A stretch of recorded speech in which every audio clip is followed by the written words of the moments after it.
Hey, hello everybody, welcome back to Gran Turismo 4 and the Tsukuba 9-hour endurance race. We are 2.5 hours in. Let's keep it going. Just completed lap 150.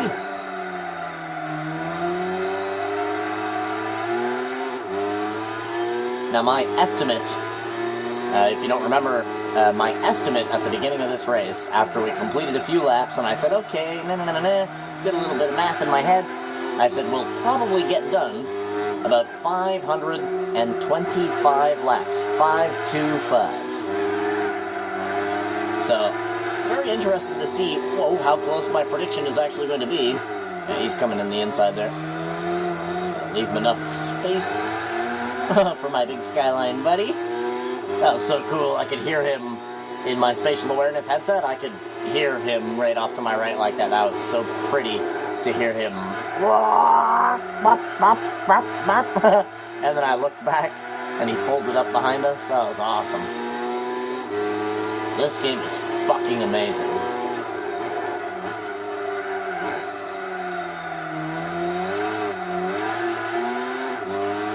There's our good friend, the RX-7, once again.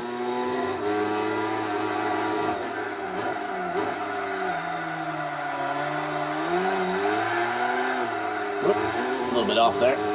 Too much throttle.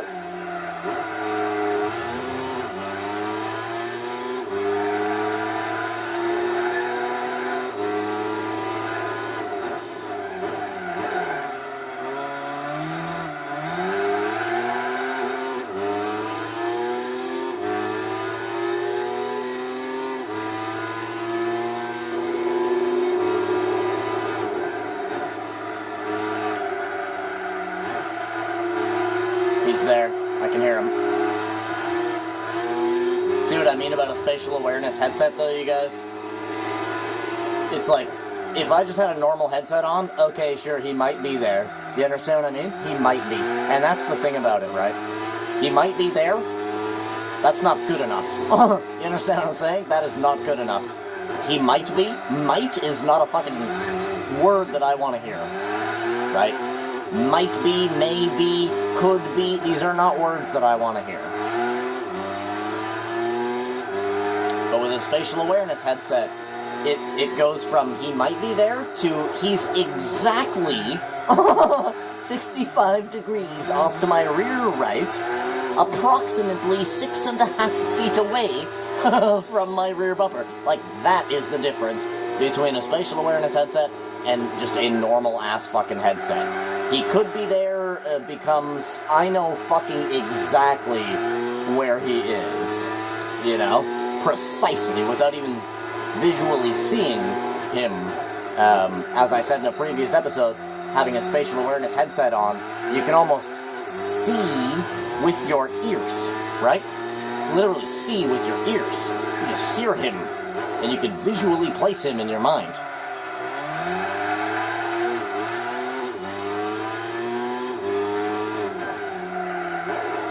Down on us. I wonder how separated they are all going to be from each other. Like, I wonder how badly the RX-7 is beating the Skyline. Like, for all we know, they're on the same lap. You know what I'm saying? For all we know, the Skyline could only be maybe 15 seconds behind the RX-7.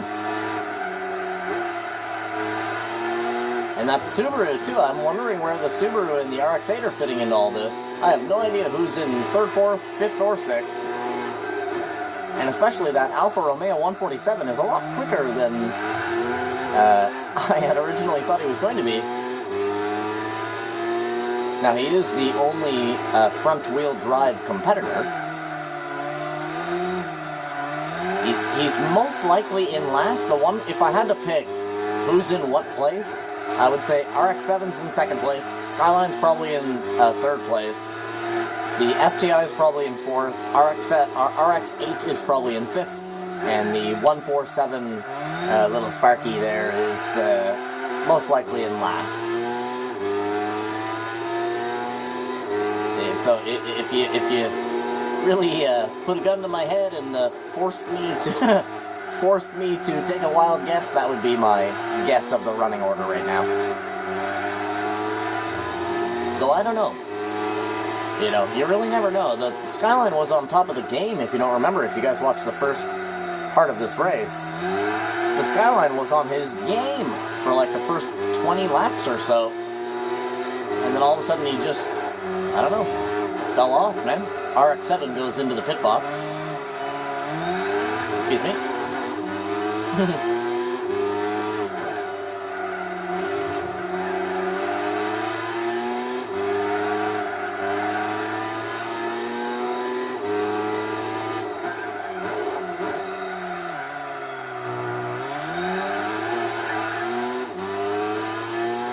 This car's so easy to drive.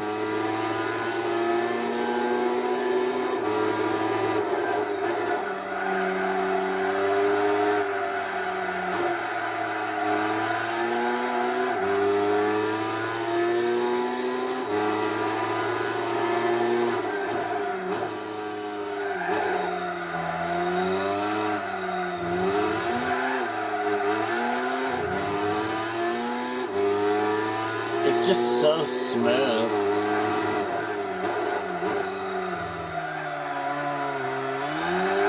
If you're wondering exactly which Lancer this is a 2004 Mitsubishi Lancer Evolution 8 GSR MR. This is Big Daddy Lancer, is what it is. That's exactly what Lancer this is. Big Papa. This is Baby Boo Lancer.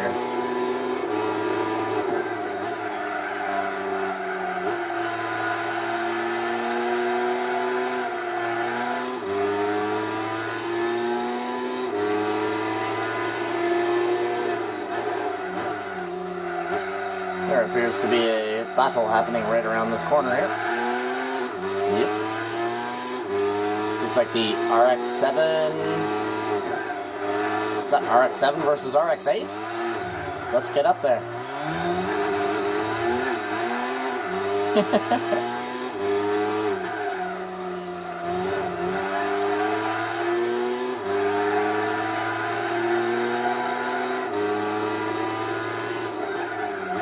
Yep, RX-7 versus RX-8.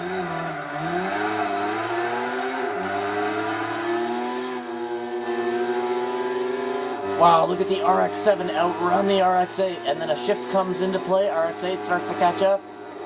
I mean, this is big brother versus little brother right here. Look at the RX-8 try to round that corner in. He's going to go wide on that. Oh, surprisingly not. Actually, to be honest, the RX-8 actually has some incredible handling.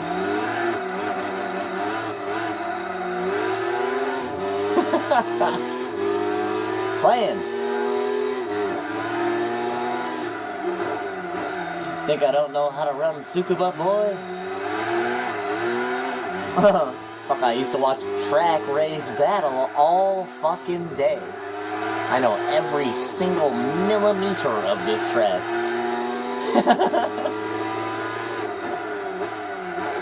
Actually, I've actually seen on TV and raced on this track so much that I actually don't really like Tsukuba, to be honest with you. If you go back to my playthrough of Forza, the first Forza, if you go in my playlist, you'll find Forza, 137 episodes. And yeah, anytime we come to Tsukuba, I'm like, oh, Tsukuba, come on, man, you know? Because it's just such a common track for me, personally, from watching Track Race Battle. From watching Track Race Battle and, what's it called, damn, I'm trying to remember the name of the other show there. I don't know why I'm drawing a blank there, but...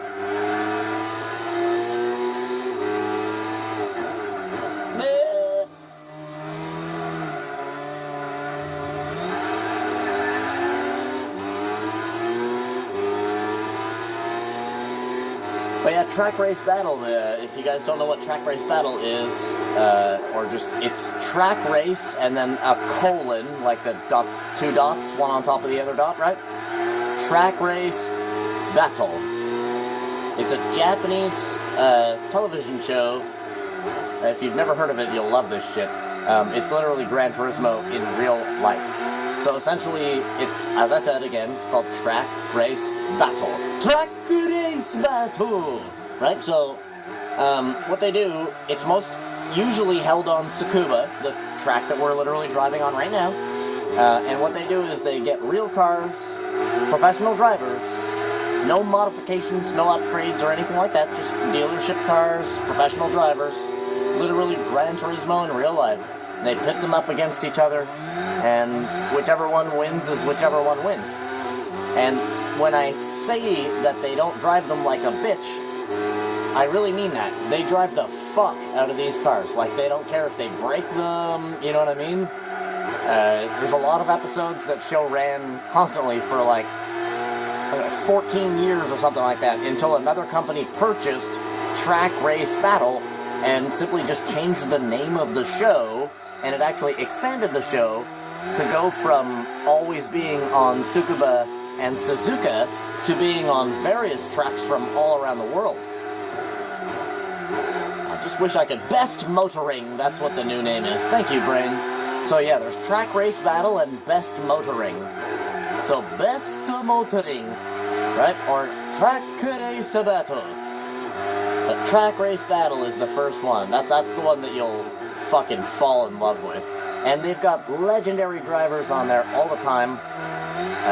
You'll see,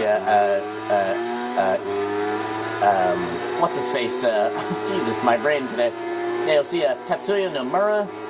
I mean, some of the drivers that they have on Track Race Battle, you will actually recognize them and be like, holy shit, like it's driver Sushiha, right? God damn.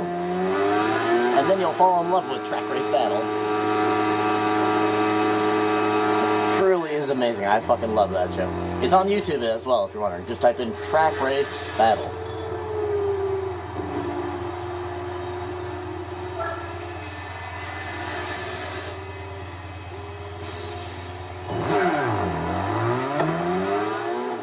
Cool show.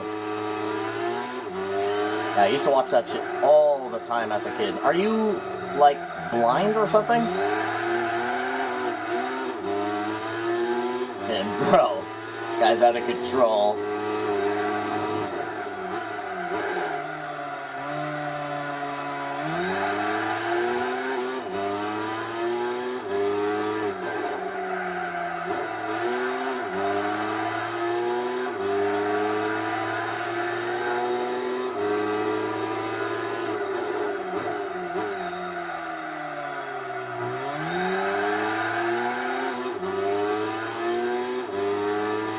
Somebody's going into the pit box there. It is the Skyline.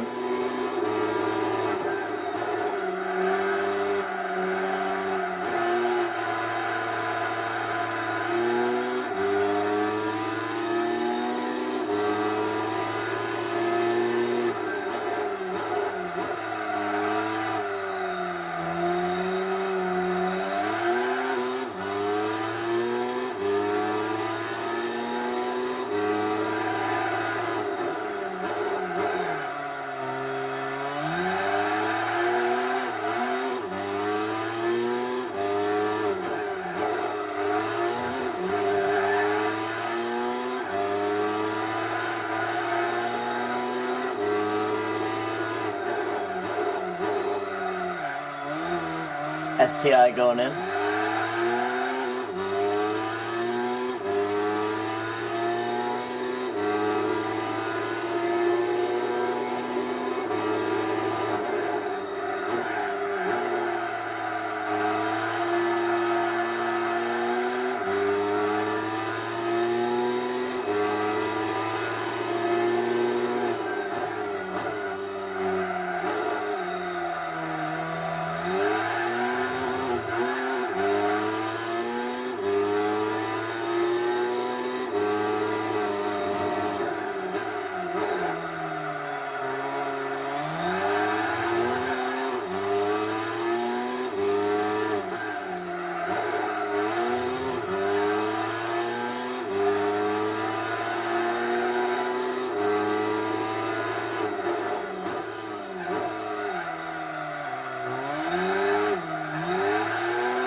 What a relaxing drive this race really is, yeah. Just cruising.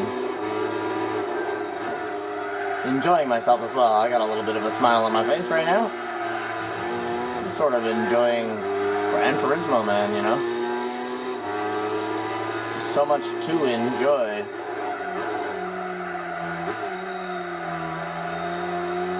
You know, some people get enjoyment out of certain stuff, and for me, this is about it right here. This is a very nice drive. RX-8 going into the pit box.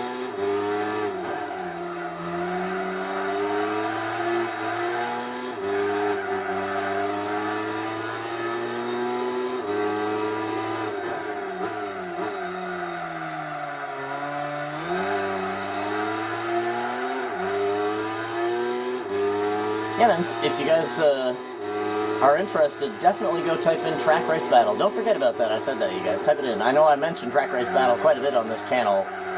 I've probably mentioned Track Race Battle over 100 times on my channel before, but, you know, it's not like, it's not like everybody watches every single video I make or something, right?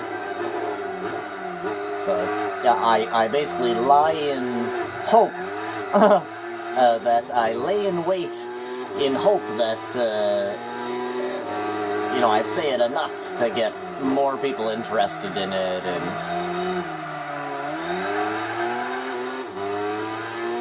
more people's eyes on it to know about it, because, I mean, I'm sure everybody's always said to themselves, man, it would be really cool if there was, like, something like Gran Turismo, but for real life, right?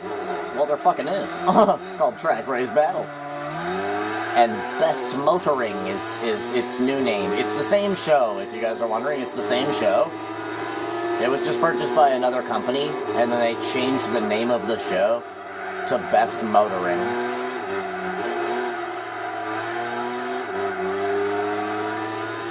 If you like Japanese culture at all, and you know Japanese people and Japanese culture enough, like me, right? Then that show is a real treat. Especially when you see driver Tsukuba out there, man. Fucking love seeing that guy. He's, you know, that guy's never allowed to drive ever again, legally, in Japan. You know that, right? And they banned that man from driving ever again, which is ridiculous because he's quite literally one of the best Japanese drivers on the fucking planet. And I don't even have to say Japanese. He's literally just one of the best drivers on the planet.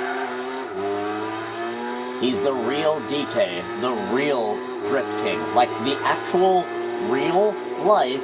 I'm not talking about a fucking Fast and Furious, fucking Dominic Toretto and his buddies. I'm talking about real fucking life.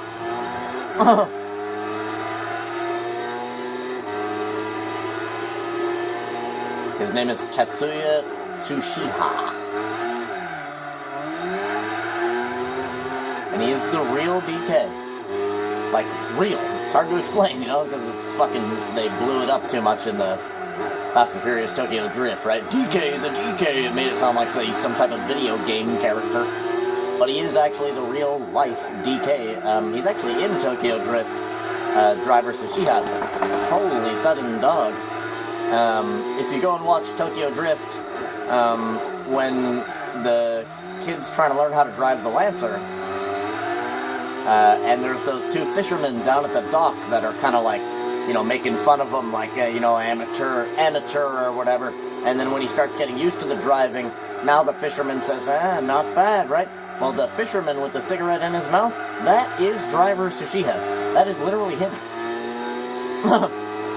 Pretty much the greatest Japanese driver of all time.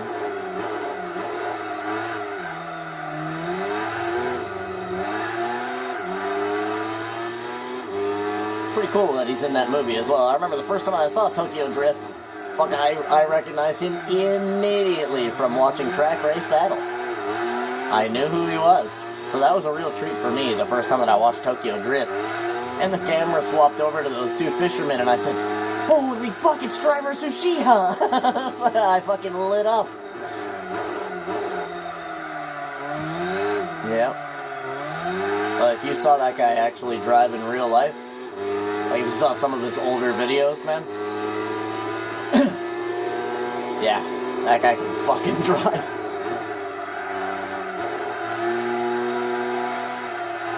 And again, you can watch him drive in Track Race Battle and in Best Motoring. He's featured in many different episodes. Sometimes they even have Sayako on the show as well, who is a female, a Japanese girl. She's a Formula drift champion, like in real life. And she can fucking drive. She wouldn't smoke the shit out of me, I'll tell you that.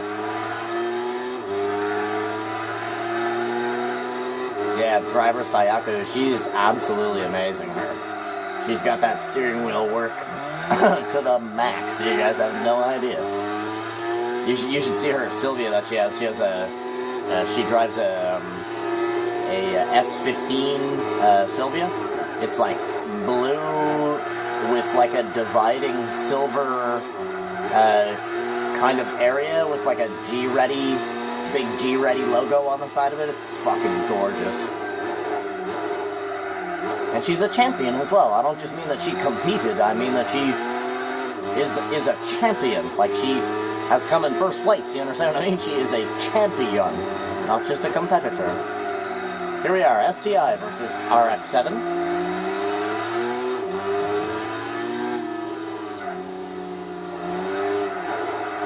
Go get that ass, Mazda RX-7. Better watch out, STI. RX-7's hungry for that pussy.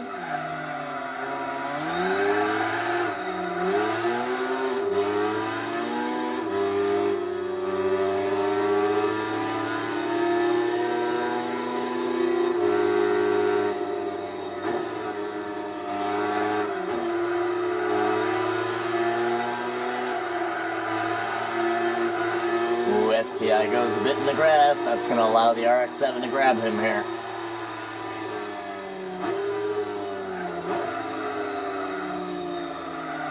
Ooh, RX-7 loses a little bit of control. Excellent recovery by the RX-7 there. Used a little bit of throttle to keep it where he was wanting it to go.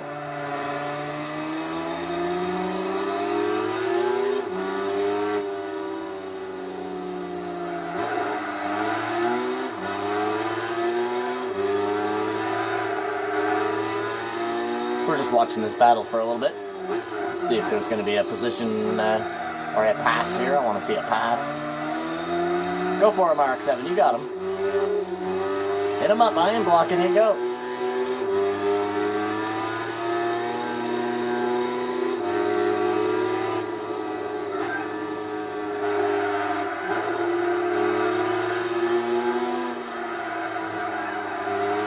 Oh yeah, he's got him now.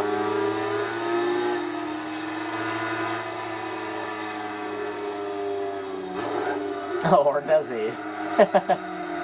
Oh, that Subaru's proven to be a tough competitor.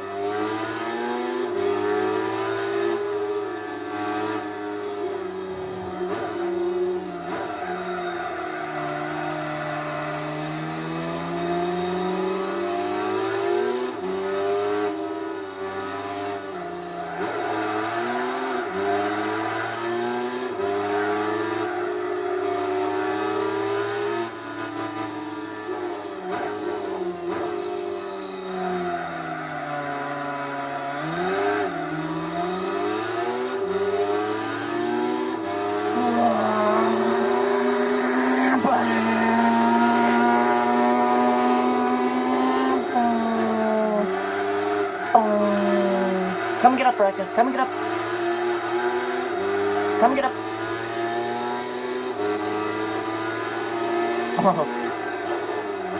Quit fucking around, Daddy's busy, busy, busy, busy.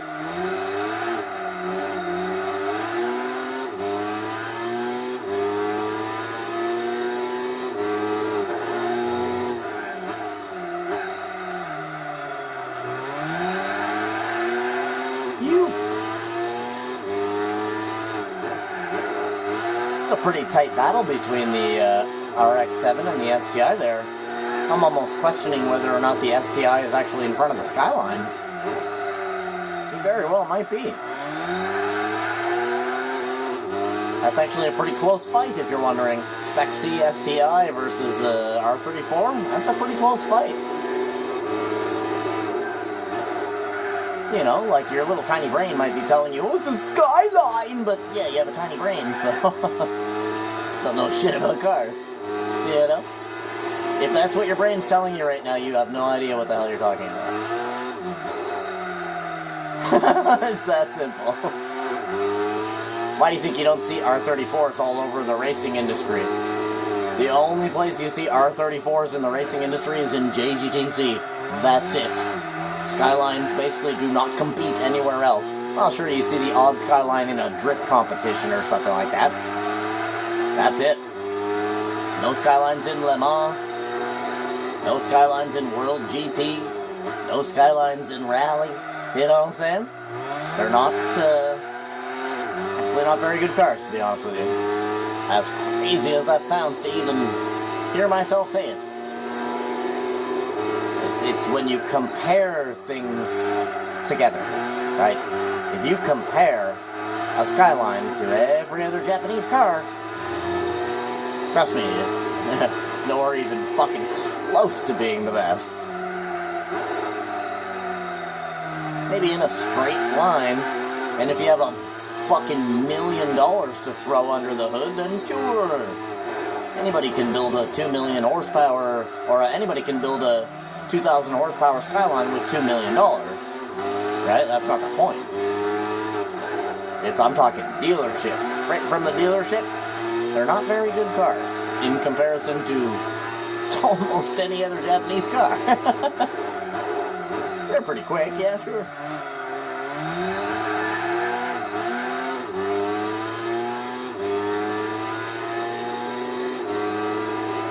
Skylines are a lot like a Viper, right? Incredible car, incredible car, but then you put it into a pool in professional racing categories, it just sort of doesn't really stay with the other cars, right?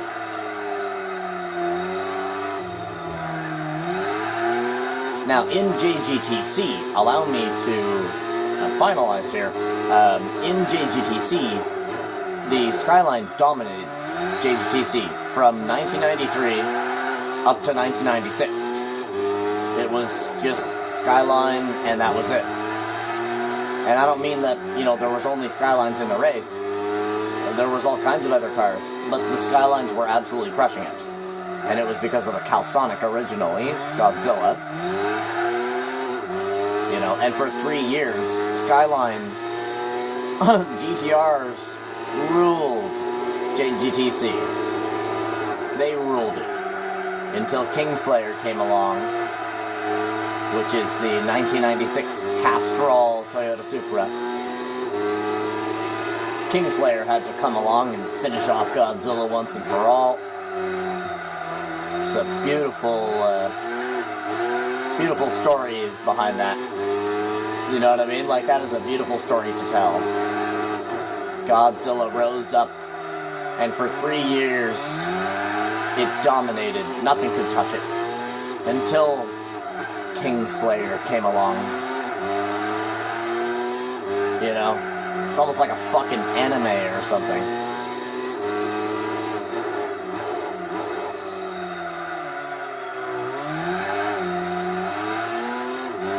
Whoop. Ooh. Come on. Holy, I had to turn my wheels so much to get off the grass there. That's crazy.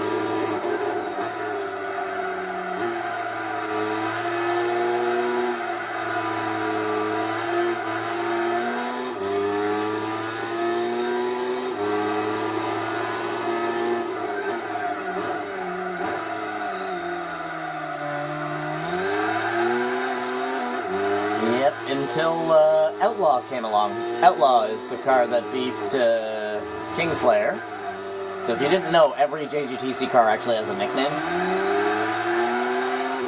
I don't know if you knew that or not, but they all do. And Outlaw came along and defeated Kingslayer. Now, Outlaw is the Takata NSX. The Honda Takata Racing NSX. its name is Outlaw. So JGTC, I mean, it's pretty fucking cool if you really get into the lore of it.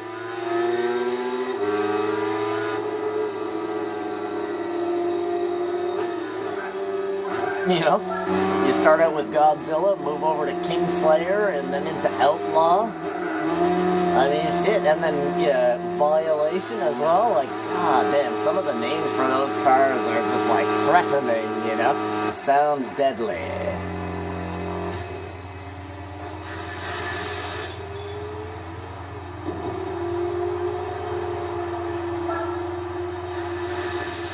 Yeah, I like that name for the Takata NSX Outlaw. Pretty cool. Godzilla, though, has got to be the best, you know? That R32 truly was Godzilla, though. Like, they entered that car.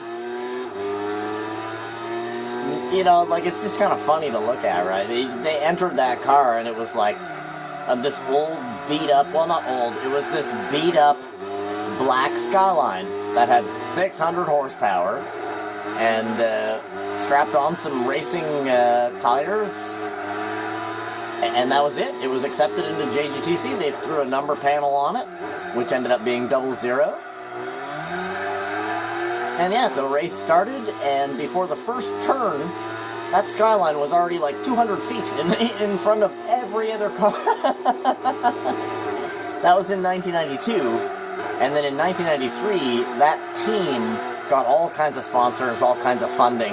And that is the actual creation of the Calsonic Skyline, the 1993 Calsonic Skyline R32 GTR. They turned that black, they basically, you know, sanded her down, and painted it blue, and stuck the Calsonic sticker on it, and that was it. I mean, we know that car today as the Calsonic Skyline, or simply just known as Godzilla in Japan. Which is so adorable. But at the same time, I mean, that car truly was Godzilla. It literally won the championship 3 times in a row. Until JGTC was like, get your fucking Skylines out of here, bro. You know, like, we have to change the ruling to allow the other cars to actually even compete. And that's what they ended up having to do. Pretty funny stuff. Until the Supra came along, Kingslayer, the Castrol Supra, like I said. And that thing fucking ruined Godzilla's day. The Castrol Supra is, in my opinion, the most legendary JGTC car in the history of the sport. But yeah, man, we are at the point here, so I'll say thank you guys for coming to watch this episode of Gran Turismo forward to me. If you ever leave a like on the video, maybe even subscribe to the channel. Other than that, I freaking love you, and I wish you the total best. Hope you guys have a whole freaking awesome rest of your day. I'll see you in the next one. You better be sure to have a good bye. Bye.